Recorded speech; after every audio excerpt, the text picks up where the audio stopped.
గరుడ పురాణంలో విధి గురించి ఏమి రాయబడిందో తెలుసుకుందాం. దీని తర్వాత ఆచార్య చాణక్యుడు చాణక్య నీతిలో మరియు భగవద్గీతలో శ్రీకృష్ణుడు దీని గురించి ఏమని చెప్పారో చూద్దాం. హిందూ మత గ్రంథాల్లో మరణం తర్వాత శరీరం మాత్రమే నాశనమవుతుంది, కానీ ఆత్మ ఎప్పటికీ చనిపోదని రాయబడింది. గరుడ పురాణంలో మొత్తం 84 లక్షల జన్మాల్లో ఉత్తమ జన్మ మానవునిదే అని చెప్పబడింది.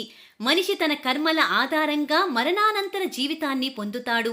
అంటే మరణానంతరం మీ జీవితంలో మీరు చేసిన మంచి చెడుకు ద్వారా మీరు ఏ జన్మ ఎత్తుతారని ముందే నిర్ణయించబడుతుంది.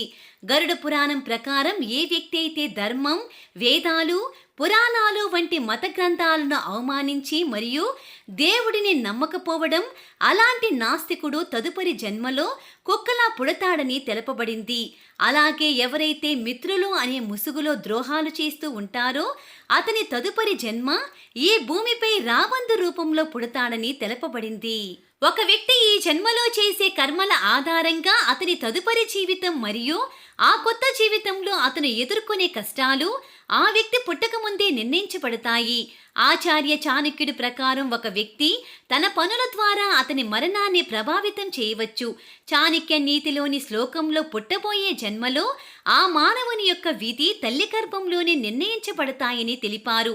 విద్య మృత్యుమేవచ పంచయతి గర్భసస్తే.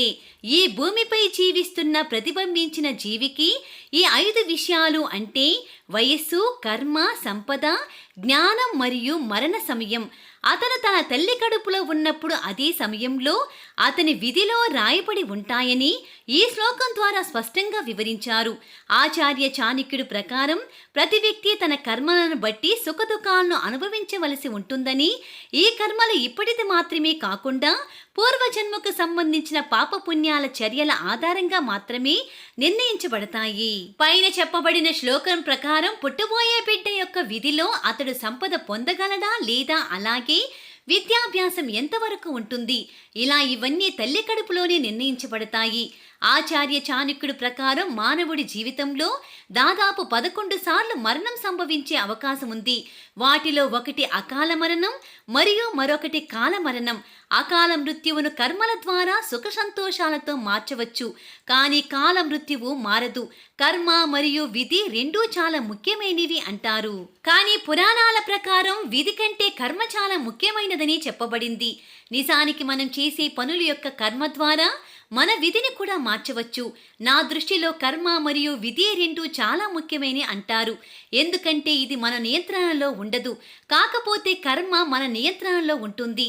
అందుకే మనం చేసే మంచి పనుల యొక్క కర్మతో మన విధి మార్చగలిగే శక్తిని భగవంతుడు మనకి ఇచ్చారు. కాబట్టి కర్మ మరియు విధి మన జీవితాల్లో చాలా ముఖ్యమైనవి. వాటిని సద్వినియోగం చేసుకోవడం మనపై ఆధారపడి ఉంటుంది.